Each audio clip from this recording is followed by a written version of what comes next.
তোমাকে আমাকে যদি মাওলায় দয়া করে মাফ করিয়া দেয় তাহলে কিন্তু জান্নাত পাইব, নচেত কিন্তু বাঁচার উপায় নাই। এই জন্য ভাই হাতে পায়ে ধরিয়া বলি 5 ওয়াক্ত নামাজ ঠিক মতো আদায় করিও। ও পর্দার আড়ালের মা বোনেরা, তোমাদেরকেও অনুরোধ করিয়া যায়, নামাজ ছাড়িও না, নামাজ ছাড়িও না, নামাজ ছাড়িও না। নামাজ খুব মনোযোগ দিয়া পড়ো, লাভবান হইবা, মালিক তোমাকে সন্তুষ্ট করে জান্নাত দান করবেন। আইয়ুহাল্লাযীনা আমানুত্তাকুল্লাহ, ও ঈমানদারেরা, হাক্কা তুকাতিহি, ভয় করার মতো ভয় করো। ওয়ালা তামুতুন্না ইল্লা ওয়া আনতুম মুসলিমুন, তোমরা মুসলমান না হইয়া কেউ মরিও না।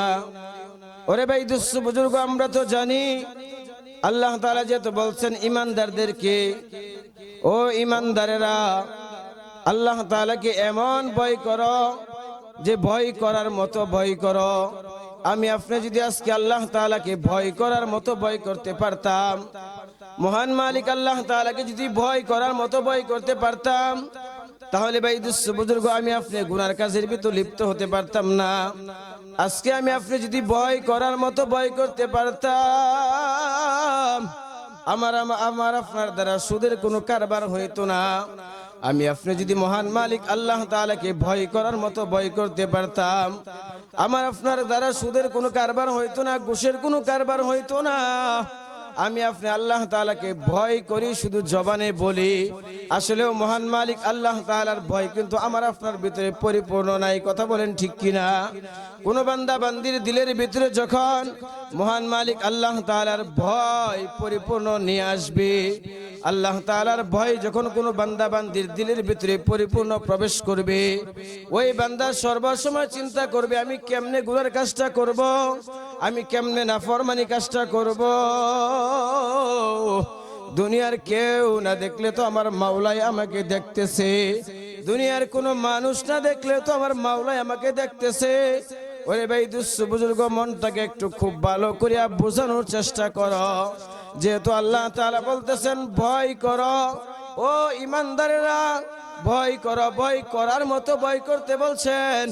এমন ভয় করতে আল্লাহ তাআলা না করছেন যে ভয় করবা ঠিক আবার গুনাহ করবা, ভয় করো ঠিক আবার নাফরমানি করবা, ভয় করবা সুদও খাইবা, ভয় করবা জিনাও করবা, ভয় করবা ব্যভিচারীও করবা। এই ভয় নিয়ে তুমি যদি তোমার জীবন চালাও, এই ভয় দিয়া কিন্তু পরকালে পার পাইবা না, এই ভয় দিয়া কিন্তু পরকালে তুমি নাজাত পাইবা না, এই ভয় দিয়া কিন্তু পরকালে তুমি জান্নাত পাইবা না। যেহেতু আল্লাহ তাআলা কালামের ভিতরে বলছেন ইয়া আইয়ুহাল্লাযীনা আমানুত্তাকুল্লাহ, ও ঈমানদাররা ভয় করার মতো ভয় করো।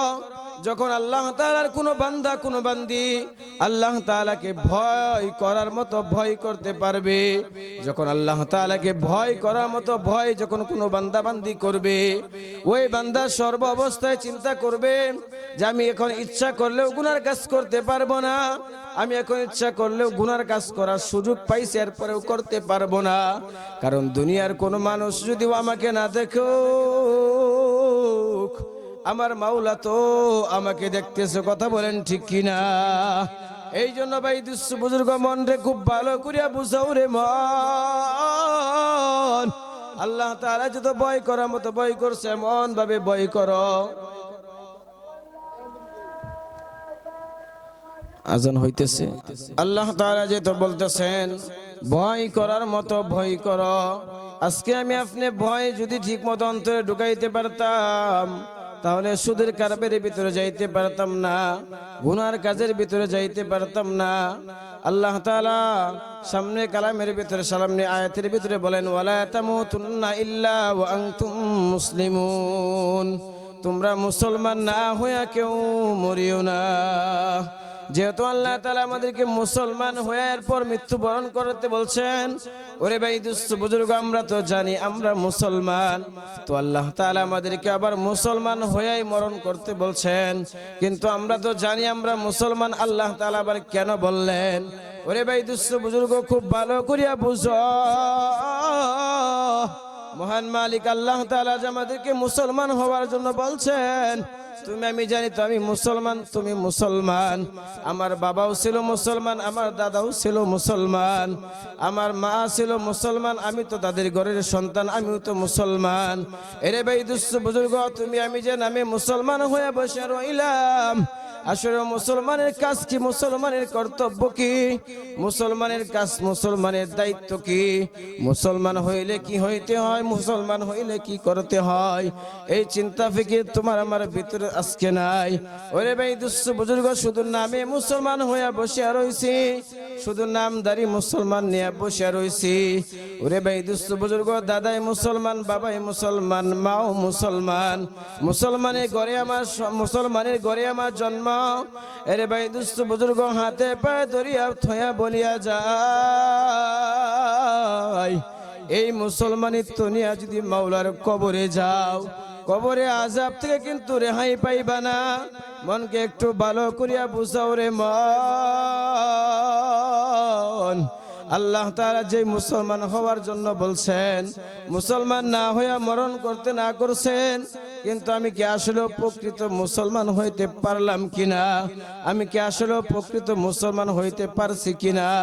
আহারে মুসলমান বান্দা তো, ইমানদার বান্দা তো, যখন নামাজের আজান মসজিদ থেকে যখন বাসিয়া উঠে, যখন মুসলমান বান্দার কানের ভিতরে যখন আজানের ধ্বনি আসিয়া পড়ে, মুসলমান বান্দা তো পাগল পারা হয়ে যায়, সব কাজকর্ম ফালাইয়া, সব ব্যস্ততা ফালাইয়া বান্দা পাগলের মতো দৌড়ে মাওলার ডাকে সারা দিয়া মসজিদ থেকে রওনা হয়ে যায়।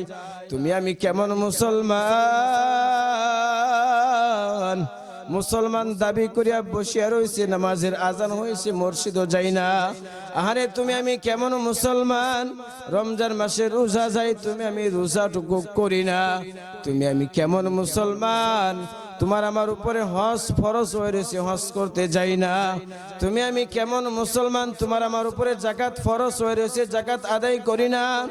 এরে ভাই দুস্থ বুজুর্গ, মহান মালিক আল্লাহ তাআলা মুসলমান হওয়ার জন্য বলছেন, কিন্তু আসলেও কি আমি প্রকৃত মুসলমান হইতে পারছি কিনা, একটু চিন্তা করার বিষয়। এরে ভাই দুস্থ বুজুর্গ, মনটা একটু বুঝাও। এই মুসলমানিত্ব নিয়ে যদি তুমি কবরে যাও, খুব ভালো করিয়া মনকে বুঝাও রে মন। এই নামে মুসলমান নিয়া, নামদারি মুসলমান নিয়া যদি কবরে যাও, নামাজ আমল তোমার যদি ঠিক না থাকে, রমজান মাসে রোজা পায়, রমজান মাসের রোজাগুলো যদি তুমি ছাড়িয়া দাও, নামাজের সময় হয় তুমি নামাজগুলো ছাড়িয়া দিলা, আরে যাকাত তোমার উপর ফরজ হয়েছে, যাকাত ছাড়িয়া দিলা, হজ তোমার উপর ফরজ হয়েছে, হজ তুমি ছাড়িয়া দিলা, এই তো কিছু ছাড়িয়া দিয়া তুমি আবার মুসলমান দাবি করো। আহারে মুসলমান দাবি করলেই তো মুসলমান হওয়া যায় না, মুসলমানিত্ব দাবি নিয়ে চললে তো মুসলমান হওয়া যায় না। মুসলমান তো আল্লাহ তাআলার অসংখ্য অগণিত বান্দা এমন ছিল। এরে ভাই দুস্থ বুজুর্গ, আল্লাহর এক বান্দা কেমন মুসলমান ছিল, কেমন মুসলমান ছিল। তুমি আমিও তো মুসলমানিত্ব দাবি করি। আল্লাহর বান্দা তরকারি বিক্রি করতো, কাঁচামাল বিক্রি করতো বাজারে, কিন্তু বান্দা সর্ব অবস্থায় বাজারে কাঁচামাল বিক্রি করতো, বান্দা সর্ব অবস্থায় মালিকের দরবারে দোয়া করতো, আল্লাহ দয়া করে তুমি আমার মৃত্যুর নামাজের সেজদার হালতে দান করিও। এরে ভাই দুস্থ বুজুর্গ, খুব ভালো করিয়া মনকে বোঝাও রে মন। তুমি আমি কেমন মুসলমান হইলাম, আর আল্লাহর ওই বান্দাও কেমন মুসলমান হইল, মনকে একটু খুব ভালো করিয়া বুঝাও। বান্দা সাধারণ মানুষ, স্বাভাবিকভাবে চলে, বান্দা কাঁচামাল তরকারি বিক্রি করে, বাজারে তরকারি বিক্রি করে, কাঁচামাল বিক্রি করে সংসার চালায়, কিন্তু বান্দার রাত্রের নামাজ, তাহাজ্জুদের নামাজ কোনোদিন কাজা নাই। বান্দা 5 ওয়াক্ত নামাজের আজানের আওয়াজ যখন কানে চলে আসে, বান্দা পাগল পারা হইয়া ব্যবসা বাণিজ্য ফালায় রেখে বান্দা দৌড়ে মসজিদে চলে যায়। আহারে বান্দা নামাজে যায় হাজির হয়ে যায়, নামাজ শেষ করিয়া আবার বান্দা কেমন জানি ব্যবসার কাজে ভিতরে লাগিয়া যায়। এইভাবে বান্দার সংসার জীবন চালাইতেছে, মহান মালিকের আল্লাহ তাআলার হুকুমগুলো বাদ দেয় না। এরে ভাই দুস্থ বুজুর্গ, হঠাৎ একদিন তার সামনে এমন একজন অচেনা মানুষ, অপরিচিত মানুষ, তার সামনে দুই হাত দুইখানা দিয়া সামনে দাঁড়ায় গেছে। ওই আল্লাহর বান্দা ডাক দিয়া বলতেছে, তুমি কে গো? তোমাকে তো এর পূর্বে কখনো দেখি নাই। তুমি কে? তোমাকে তো এর পূর্বে কখনো চিনি নাই। তোমার সাথে তো এর পূর্বে কখনো সাক্ষাৎ হয় নাই। ওই আগত লোকটা ওই মুসলমান বান্দাকে ডাক দিয়া বলতেছে, আমি তো মালাকুল মউত আজরাইল, আমি রূহ জান কবজ করনেওয়ালা আল্লাহ তাআলার ফেরেশতা। এরে ভাই দুঃস্থ বুজুর্গ তরকারিওয়ালা লোক ডাক দিয়া বলতেছে, ভাই আজরাইল,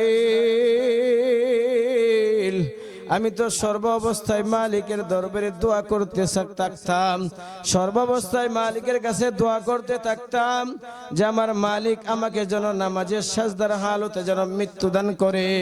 আমি তো সর্ব অবস্থায় সাজদার হালতে মৃত্যু কামনা করি, আল্লাহ তাআলার কাছে দোয়া করি।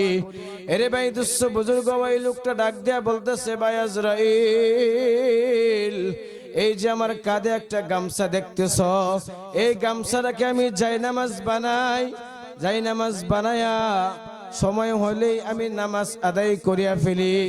যদি কখনো কোথাও সফরে চলে যাই, পাশে যদি কোথাও মসজিদ না হয়, দূরে যদি মসজিদ থাকে, আমি যদি কোথাও মসজিদের পাশে না থাকতে পারি কখনো, আমি তাহলে এই কাদের গামছাটা জায়নামাজ বানায়া বিছায়া আমি মালিকের দরবারে সাজদায় পড়ি, আমি মালিকের কুদরতে পায়ে সাজদায় পড়ে নামাজ আদায় করিয়া নেই। ওরে ভাই আজরাইল, আমি তো সর্বসময় প্রস্তুত থাকতাম, সর্বসময় দোয়া করতাম আমার মৃত্যু যেন অজু অবস্থায় পবিত্রতা অবস্থায় হয়, আমি যেন পবিত্রতা অবস্থায় আমার মরণটা হয়। আমি এখনো অজু অবস্থায় আছি, আমি এখনো অজু অবস্থায় আছি, তুমি আমাকে একটু সময় দাও। এই যে আমি কাদের গামছাটা বিছাইলাম, এখন আমি নামাজে দাঁড়ায় যাব, আমি 2 রাকাত নামাজের নিয়ত বাঁধিয়া নামাজে দাঁড়ায় যাব। আর নামাজে দাঁড়ায় যাওয়ার পর যখন আমি সাজদা করব, যখন আমি সাজদার হালতে থাকব, তখন আমার রূহটা বের করিয়া নিও। মালাকুল মউত আজরাইলের কাছে যখন ওই তরকারিওয়ালা লোকটা যখন এই কথাগুলো বলতেছে, এই কথাগুলো বলার পর যখন কাদের গামছাটা আস্তে করে বিছানো শুরু করিয়া দিছে, এরে ভাই দুঃস্থ বুজুর্গ মালাকুল মউত আজরাইল ডাক দিয়া কই রে, ও ভাই, ওরে আল্লাহর গোলাম, আমি তোমার জান কবজ করার জন্য আজকে আসি নাই, আমি তো আজকে আসছি একমাত্র তোমার একটু মুলাকাত নেওয়ার জন্য, আমি তোমাকে একটু দেখার জন্য আসছি। ওই লোকটা অবাক হয়ে গেল, কি বলো, তুমি তো কখনো রূহ না নিয়া জান কবজ না করিয়া ফিরত যাও না, তাহলে আমার জান কবজ না করিয়া তুমি কেমনে ফিরত যাইবা? এরে ভাই দুঃস্থ বুজুর্গ মালাকুল মউত আজরাইল ডাক দিয়া বলে, আমি তোমার রূহ নেওয়ার জন্য আজকে আসি না, আজকে আসছি শুধু তোমার মুলাকাতের জন্য, তোমাকে এক নজর দেখার জন্য। তুমি তো জানো না আকাশের অসংখ্য ফেরেশতারা তোমাকে নিয়ে বড় গর্ব করে, কারণ সর্ব অবস্থায় তুমি ওযু অবস্থায় থাকো, সর্ব অবস্থায় তুমি এমন নেক আমল অবস্থায় থাকো, তুমি যদিও কাঁচামালের ব্যবসা করো কিন্তু সর্বসময় তো মহান মালিক আল্লাহ তাআলার কাছে দোয়া করতে থাকো, ওরে আল্লাহ আমার নামাজের হালতে, আমাকে সাজদার হালতে আমার মরণ দিও। এইভাবে যখন সর্বাবস্থায় দোয়া করতে থাকতা, মহান মালিক আল্লাহ তাআলা তো তোমার দোয়া কবুল করছেন, তবে এখন তোমার রূহটা নেওয়া হবে না, আর একদিন আসিয়া তোমার রূহটা সময় মতো নিয়ে যাব, যখন মালিক আমাকে তোমার রূহ নেওয়ার জন্য পাঠাইবেন। আরে ভাই দুস্থ বুজুর্গ, মুসলমান তো ছিল ওই লোক, মুসলমান তো ছিল ওই কাঁচামাল বিক্রিওয়ালা। তুমি আজকে মুসলমান, তুমি আজকে মুসলমান, আমি আজকে মুসলমান, মুসলমানিত্ব দাবি করলাম,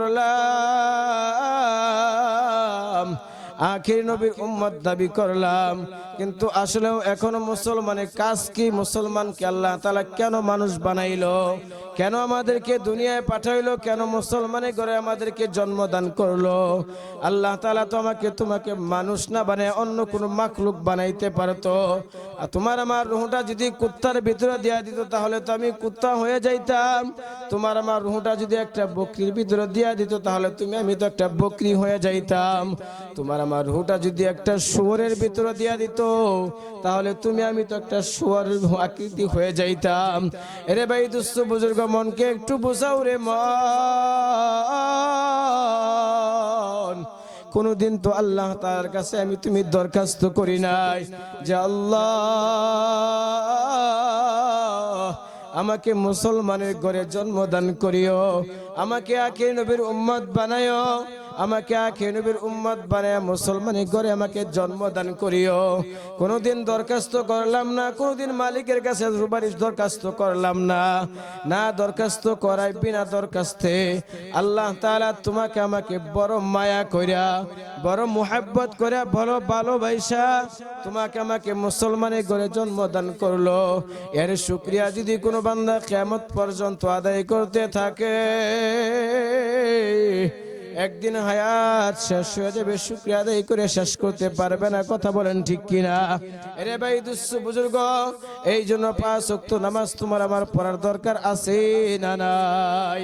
আমি রাসূলুল্লাহ সাল্লাল্লাহু আলাইহি সাল্লামের অসংখ্য গণিত হাদিস থেকে ছোট্ট একটি হাদিস অংশ তেলাওয়াত করেছি। আউয়ালু মা ইউহাসাবু বিহিল আবদু ইয়াউমাল কিয়ামাতিস সালাহ। আল্লাহ রাসূল সাল্লাল্লাহু আলাইহি ওয়াসাল্লাম বলেন, আউয়ালু মা ইউহাসাবু বিহিল আবদু ইয়াউমাল কিয়ামাতিস সালাহ। কিয়ামতের ময়দানে, হাসরের ময়দানে বান্দার কিন্তু সর্বপ্রথম নামাজের হিসাব লওয়া হইবে। রে ভাই দুস্থ বুজুর্গ, তোমার আমার নামাজ যদি আজকে নামাজ না হয়, আমি যদি আজকে ঠিক মতো নামাজ আদায় করতে না পারি, মনে রাখবা প্রথম প্রশ্নেই কিন্তু ধরা খেয়ে যাইবা। যেহেতু আল্লাহ রাসূল সাল্লাল্লাহু আলাইহি সাল্লাম বলছেন যে বান্দা কিয়ামতের কঠিন ময়দানে বান্দার সর্বপ্রথম প্রশ্নই থাকবে আউয়ালু মা ইউহাসাবু বিহিল আবদু ইয়াউমাল কিয়ামাতিস সালাহ। কিয়ামতের ময়দানে বান্দার সর্বপ্রথম নামাজের হিসাব নেওয়া হইবে, এরপর বান্দার অন্য আমলের হিসাব নেওয়া হইবে। কিন্তু মনকে একটু বোঝাও রে মন, তোমার আমার জিন্দগির ভিতরে, তোমার আমার হায়াতের জিন্দগির ভিতরে কত সময় কাটিয়া যায়, কত রাত্র, কত দিন কাটিয়া যায়। এমন কোন রাত্র যায় না, এমন কোন দিন যায় না, মিথ্যা কথা বলি না।